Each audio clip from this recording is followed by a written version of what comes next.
I am Natalie, and I am here with Rebecca and our guest today, Julio. Hello, everybody. Thank you for having me. Absolutely. And so we're here today to talk about courage. And I had the opportunity to, Julio, I don't know if I will say meet, but I'll just say meet because I actually haven't ever met Julio in person. But I had the opportunity to maybe be introduced to Julio, where we were both attending a facilitator coach meeting / retreat. Julio was there in person. I was dialed in virtually. And they had everyone going around the room introducing themselves. Let's meet each other. Who are the facilitators and coaches that are involved with this client? And as we were introducing each other, I heard Julio speak and I heard him introduce himself and what he does for work, which is working with a university very specifically on diversity, equity, inclusion, and belonging, but more specifically around strategic planning. And I thought, oh, I really want to talk to Julio. I want to hear about the work that he does. I want to explore how he does it, and I want to learn more about him. So I requested an introduction, and from there, we've been able to begin to bring Julio into our process here at Vital Work. And so I'm going to go ahead and just hand it over to Rebecca, who's going to introduce Julio a little bit more formally. Hey, everybody. So Julio, you and I have had a few different conversations about DEIB strategy for various clients. And in one of those conversations, we were talking about courage, which is one of our 3 key tenets, and how DEIB work obviously requires a lot of courage. And when we were talking about what we might explore in this podcast, you shared something so unique, and it wasn't something that I had ever put in language around, but it had to do with how different people with different identities will have different instincts about what to do and how to show up in the workplace, and how navigating those instincts requires courage. And that's all I'm going to say, because I want to turn it over to you. Maybe you could take it from there. So yes, so this story of courage is an interesting one, and I think it's interesting because when we think about courage, so how the word begins, like it's related to the word core, like the Latin word core, which means heart, and it's about your emotions, controlling your emotions, a lot of like self control, and so. That's kind of the way we use the word in English, like courage. In other languages, for instance, Spanish, we use the word coraje that can mean also bravery, and at the same time, it can mean also that you're a little like you're there to go probably a little beyond.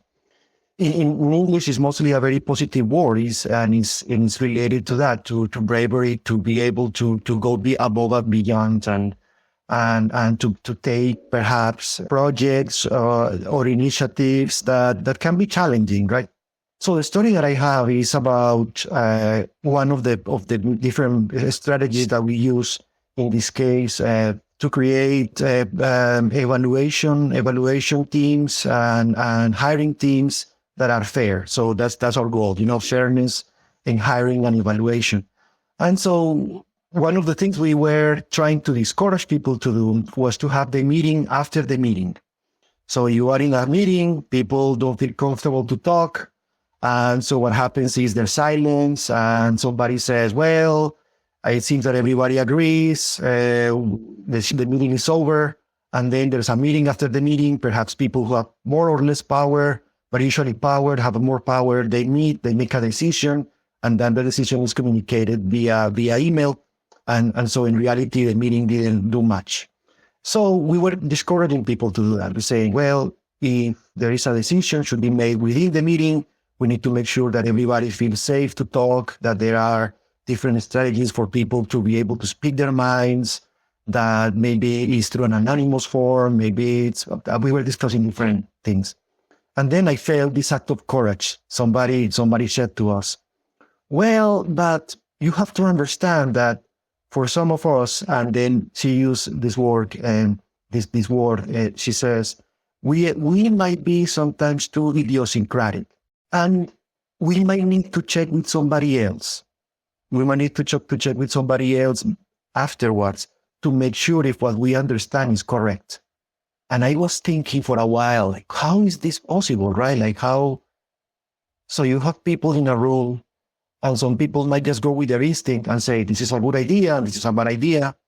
And some people might go with their instinct and then they stop halfway and say, well, but what if my instinct is wrong? What if I'm wrong? What if I need to calibrate with somebody else? What if I need a space after the meeting to calibrate with somebody else to understand my perception is right? And so that opened up a lot of, for me, different ways to think about courage. First, an understanding of the limits of culture, the limits of language, the limits of leadership to a certain extent, the limits of space as safe, or the limits of a meeting as a space that is contained for people to make a decision. And then I thought about the courage of this person to say that in front of colleagues, to say, my instinct can be wrong or has been proven wrong. And what happens is this is not something that happened once. It might be the result of many interactions, this person finding themselves wrong. And then so I thought about that. I said, well, there's courage there, but there should be courage somewhere else in a leader trying to create a space where those folks, those people can have their space to calibrate, perhaps not on their own time, but during the meeting. Julio, I want to say back what I think I heard, and correct me if I got this wrong, but I think what you're saying is that we're often encouraging people as an act of courage to just say it, just speak up, speak your truth in the meeting. And what you're saying is that sometimes people won't do that because they genuinely feel, I would prefer to check my thinking first. I want to go get some perspective, because it's been proven to me in the past that when I do follow my instinct, it's wrong. What requires courage for me is actually just to be quiet and then go check my thinking with other people. I love this word you use, calibrate. And that's sometimes why the meeting after the meeting happens. And so it's almost like you can't assume that courage is always just saying it. Sometimes courage is being quiet to go check your thinking. But then the other thing I think you said is that leaders need to be aware of this phenomenon and make space in the meeting for people to check their thinking. Did I get that right? That is correct. So I thought it was courageous for this person to say that, to take a pause, to take a moment to pause, or to recognize one's limits or one's, it's not something that is very common, right? To say, I need a space. I need a space after the meeting, because that's when folks from, certain identities, different environments, different cultures check to see, this is what I hear. Am I right?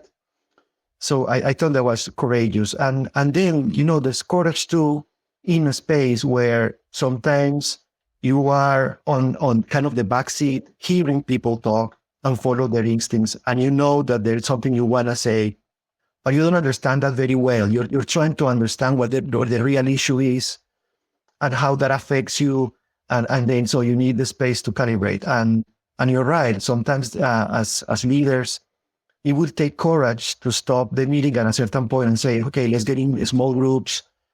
In these small groups, let's go over what I said. Let's calibrate. Let's look for solutions. Let's ask for answers or how we can, if the information is correct, if what I'm presenting makes sense, if everybody understood what the same thing.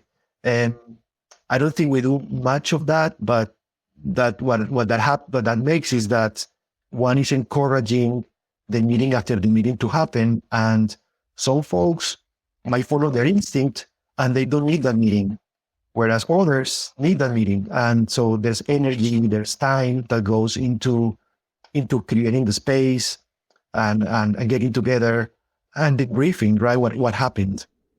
Julio, first I should say, I didn't know that your story was going to relate to onboarding and a hiring process. I knew a little bit about the story you were going to share, but I didn't know that. And this whole process of finding people and onboarding and hiring is so fascinating to me. I love learning and talking about it.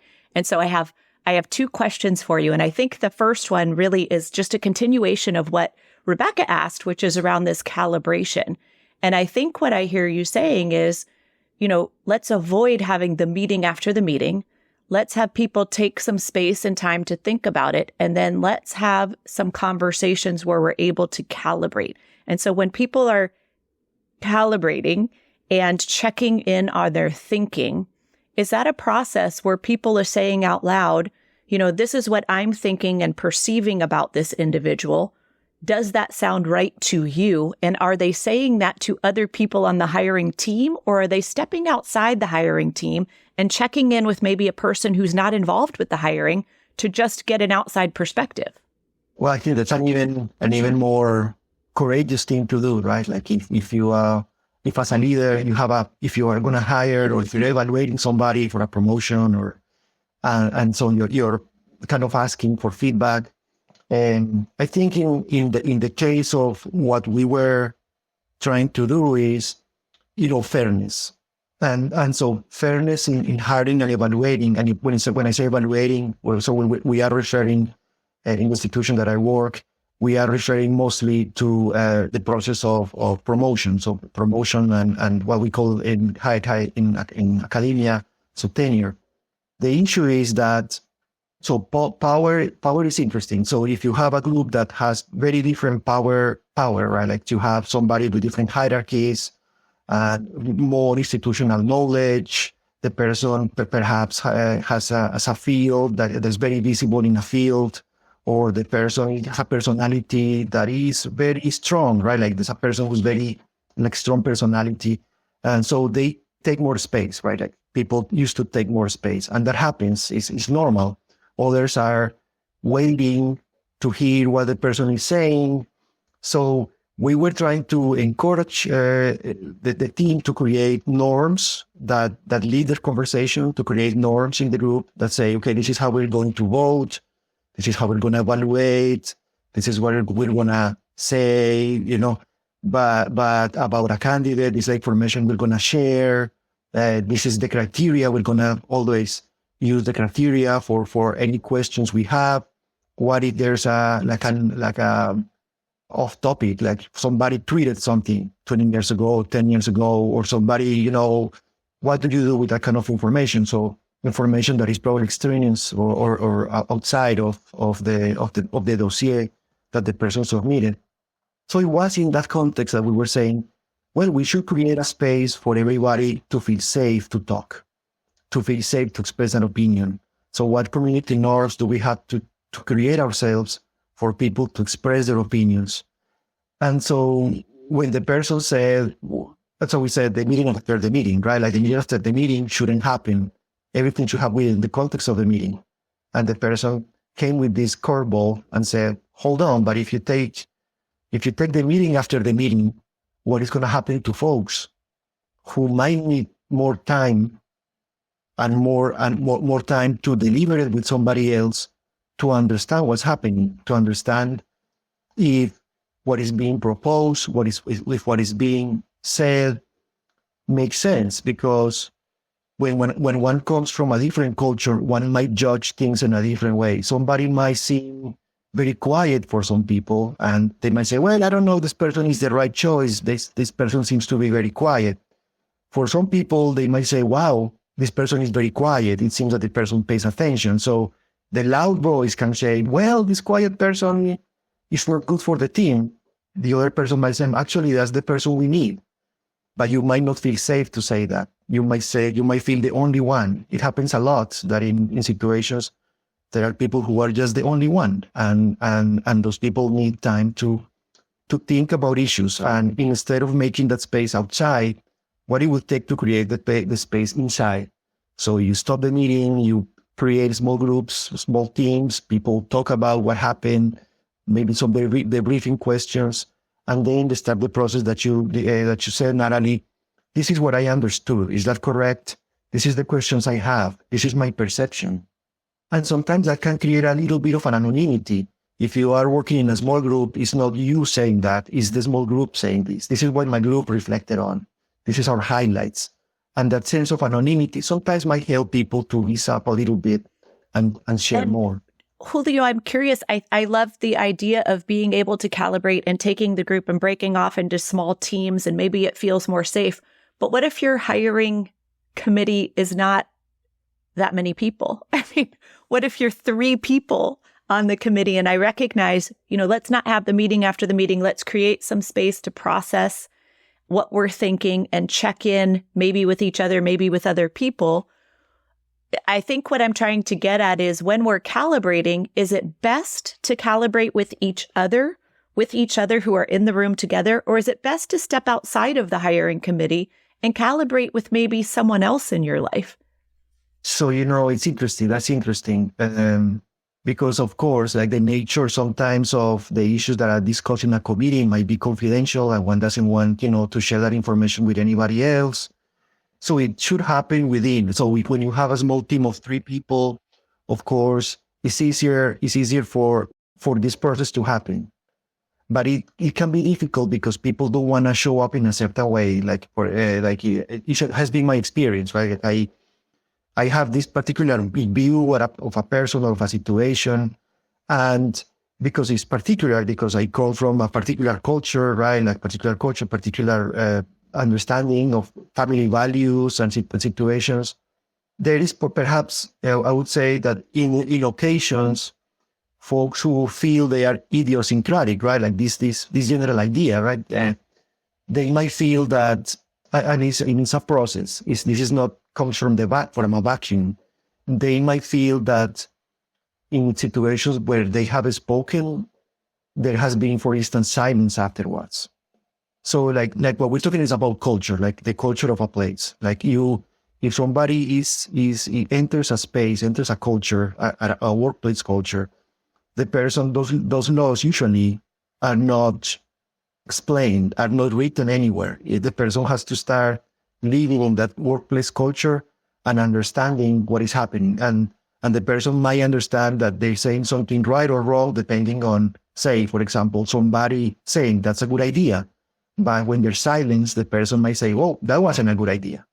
Or when somebody says that's a terrible idea, so the person says, oh, that's actually a terrible idea.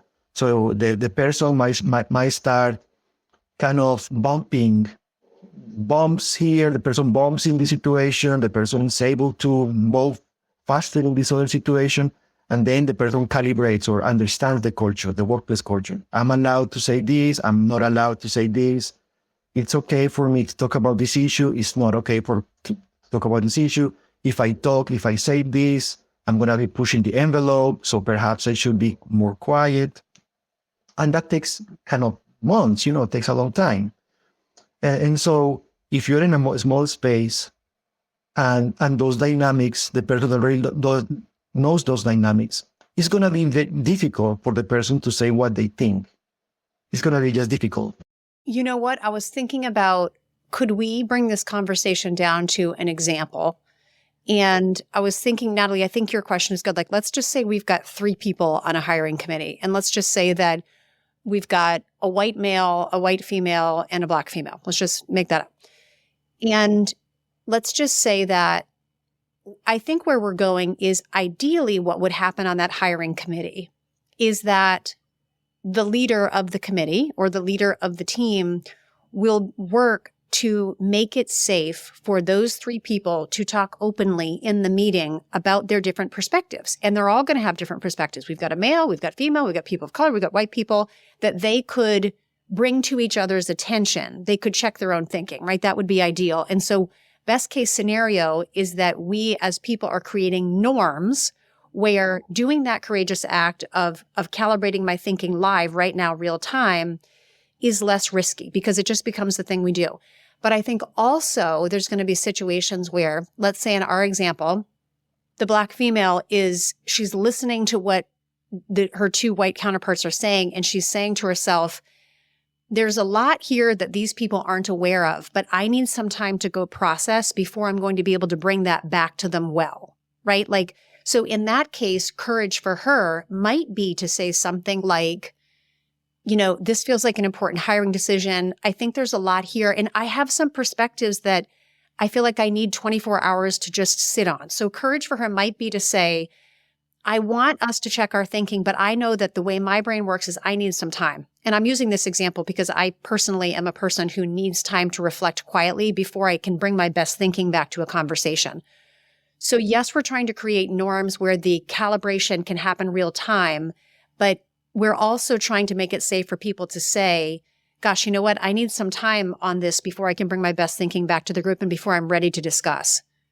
And so it seems like in both cases, that's courage. Courage is kind of determining in the moment, right now in this moment, what is the thing that will help me bring my best thinking and share it with other people? Is that saying it right now? Is it calibrating it live? Do I dare do that? Is it saying, I need some time to reflect and I want to come back to this conversation tomorrow? Like courage, I think really requires that you can be super present in the moment and ask the question, what's the thing I need right now to bring my best self to this conversation? And it might be that you need some time to reflect. I don't know. How does that land with you? Yeah, I think that's a very good, as an excellent summary, right? Like, and it brings things back. So identity is so complex, right? Like it can be race, it can be class, it can be, geographic location. The US is such a big culture, so big country. You can have people from different places in the US and they can think so differently about issues. If you are somebody from a rural area or from an urban area, if you are an immigrant, if you are not. So there's a lot of your family values, your ethnic identity, all that informs. So you're right. I think it takes courage first. As a leader, I would say it takes courage for a leader to understand that sometimes people need time. Like you want to have situation, like you want a decision made right now. Like we have to make a decision right now. We need to create a safe space so people can say things so we can move faster. But it takes time. That takes time. That takes planning. That takes strategy to really think about how I'm going to create that space. So from the perspective of the leader, that's courageous. And from the perspective of the person in the room, it's perhaps courageous to say, you know what, this is too much. As you said, Rebecca, so well, this is too much. I might need time to understand what is happening. Because, things were said that I don't, sometimes that happens. Sometimes you hear things and you're saying, when this person is trying to say this, but I don't think so. I think that this is not congruent with what I believe. And I don't know how to interpret this because it also says a lot about who I am. And so you need that space to ask somebody else perhaps, or think yourself.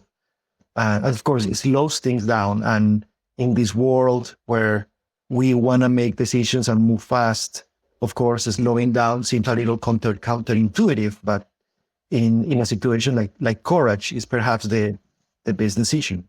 And Julio, I have lots of other questions, but I'm going to save those for another time.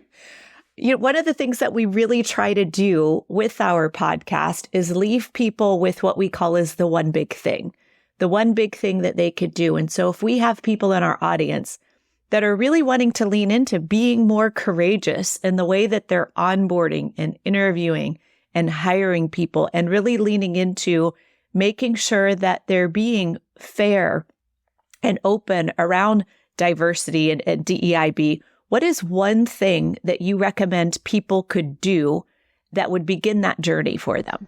So yeah, I think a lot about, personally, so I think a lot about meetings, what happens in a meeting. I think a lot about a meeting. So every time I'm in a meeting, I'm thinking about who's talking, who's not talking, who's taking the lead, who's seconding somebody else. So somebody's in a meeting and the person says something and even if in the middle of the phrase, somebody else is already agreeing. So the idea hasn't been already uttered, hasn't been completed, and somebody's already agreeing. And in the other cases, somebody's saying something and the sentence is not finished and somebody's interrupting. And so this happens like constantly. And sometimes I wonder about that.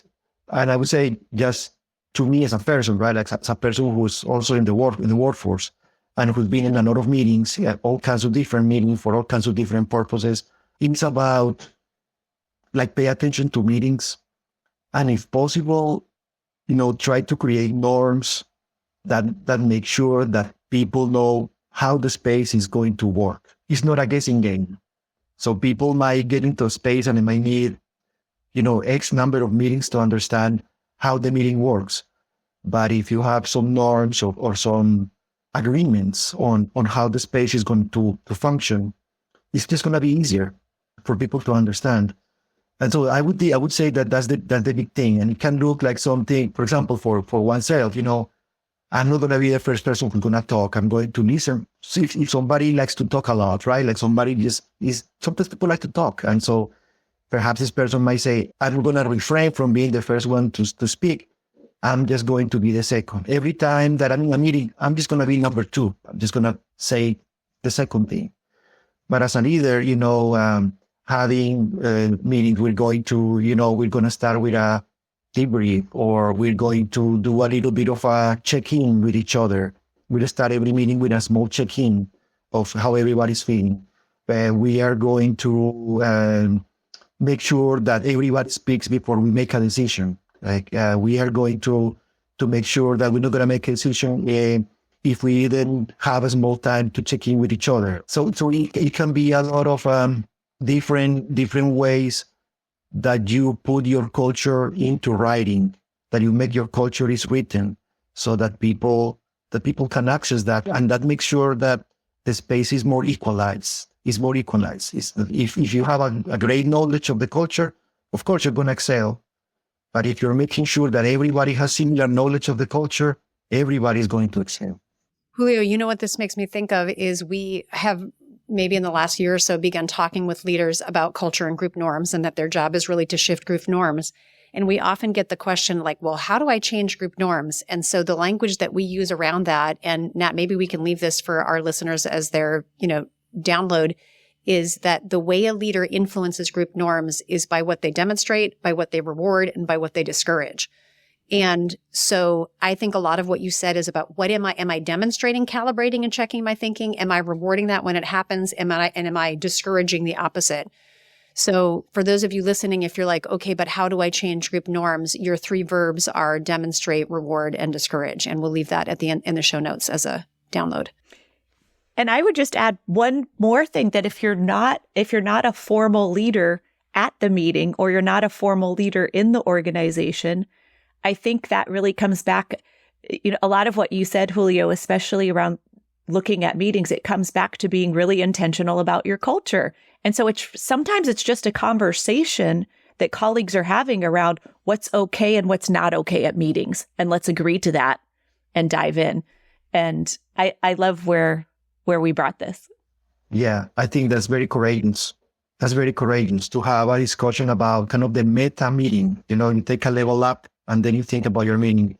Interrupting is not okay, right? We're not going to interrupt each other, or we're going to let the other person speak, or we're going to ask questions. We're going to have a moment of silence. We're going to have 2 minutes to take notes. Sometimes that's all one needs, right? Like sometimes that's all that a person needs, to stop for 2 minutes, take a few notes, think about something, and continue. How to deal with conflict. That's another important thing, I would say, in a meeting. Sometimes there's conflict in a meeting and people, have opinions, or people shut down, so people become philosophizing and going into these tangents. A different person might get loud.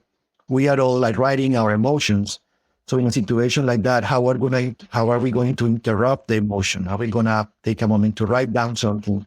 Are we going to take a moment to talk with somebody? Are we going to stop the meeting and return again once things are a little bit more calmer? And then, as you say, Natalie, agreeing on that. It's okay for us to do this, but it's not okay for us to say, well, meeting over, that's it. I'm going to make the decision, because I think that is very, very helpful. I like that. Even if you cannot write down those norms, talking about the space, how the space works, can be really helpful for everybody, but particularly for those who feel that their views can be a little idiosyncratic, a little unique because of the different culture they come from.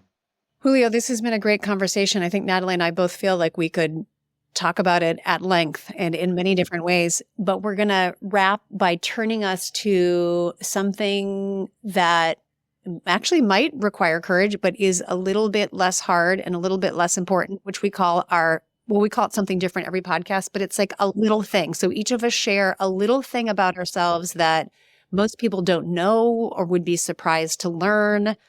So I'm going to ask you, what's a little thing about you that makes you you that most people don't know or would be surprised to learn?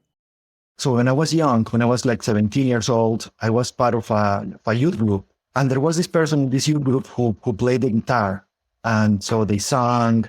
And I said, I was sitting there and looking at this person playing the guitar. And I said, man, I would like to play the guitar too.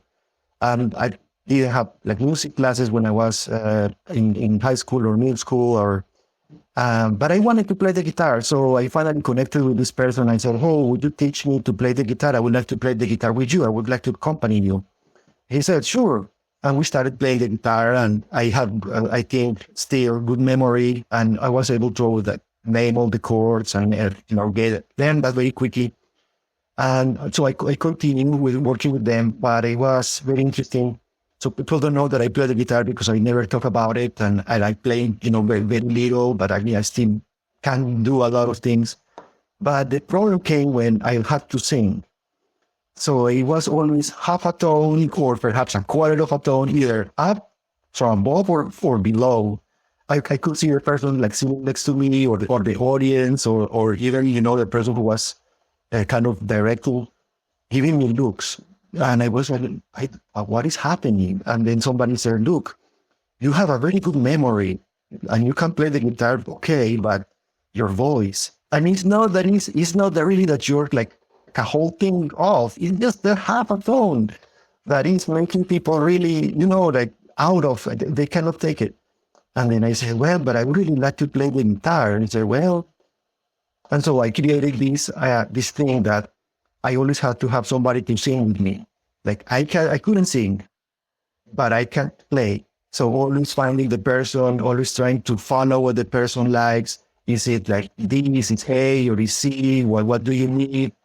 So I would say that it became a laboratory for me to work with other people and to follow leads, to understand where people are coming from, to understand one's limits, not to be afraid to say that. Whenever I was going to work with somebody or play with somebody, I would say, look, I have a terrible ear, but if you sing, I can follow you very well. And so anyway, that's kind of the needle story, but it's a story that also connects in the end, with my work. In my work, one has to follow a lot of leads to understand what the other person is thinking, where the other person is coming from, how a space is working, always trying to adjust your discourse for people to understand where you're coming from.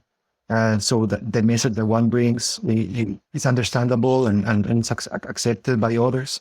So yeah, that's my little story. Frustrated guitar player. Love it. So would this be a good time for you to take us out with a song, Julio?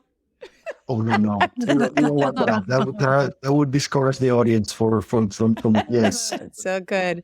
Now, don't try to get out of your one little thing by sending Julio off in the close. What's your one thing for today? I've been making a list of all my one things and they're all kind of long. So I'll go with the quickest one. When I was, I would say 12, 13, 14, around those ages, I used to be the president of the Rick Springfield fan club. And back then, this is old ages. There's no technology. I had folders that were sent to me, notebooks. I had to mail stuff to people. I had posters. My whole wall in my room was all Rick Springfield. And a lot of people who grew up with me know this. And so even when Rick Springfield, who's still touring at like age 70 something, they'll say, hey, I remember you because of Rick Springfield. And I recently went to my high school reunion. I think it was our 35th high school reunion. And a girl, her name's Angie, that I went to high school with, she said, I brought you something. And I said, what? Her mother had recently passed away and she went to her mother's house and was cleaning out the house and was up in the attic. And she found one of my Rick Springfield posters. And I thought, that's so odd that she would even know that that was mine. She brought it to our reunion. She handed it to me and it was for sure mine. I remember it. It was the Rick Springfield poster that I had on my door. And I must have gone to her house for a sleepover or something and left it at her house. But she held on to it for 35 years. I have it here in my office. So that is totally wild. There are so many things about that story that are getting me. But I have to say, one of them is I'm having a hard time thinking about Rick Springfield as in his 70s. And buff and still out there. He's still out there. Right. No, he's still 30 in my brain. Oh, that's so good. All right, I'll do a quick one. I'll stay on the music. I will just say that my very first album ever, I'm remembering this now, my record player was a Journey album. And I forget the name of the album. It might have just been Journey, but it had the song Don't Stop Believin' on it. And I used to sing that song like at the top of my lungs. And whenever that song comes on now, I'm singing at the top of my lungs. Me too. I love that song. Maybe you should take us out with a song. No, I 100% do not want to do that. That would be like the most courage thing for me to do right now would be to sing, right? See, singing doesn't require courage for you. It does for me. And I'll just save our audience the pain of that. Julio, this was a great conversation. I so enjoyed it. Thank you for being here. And everybody who's listening, we've got one more to go in this series. So we will see you next time. Bye, everybody. I'm Rosie Ward, and this is Show Up as a Leader. To learn more, head over to peopleforwardnetwork.com and, of course, hit that follow button.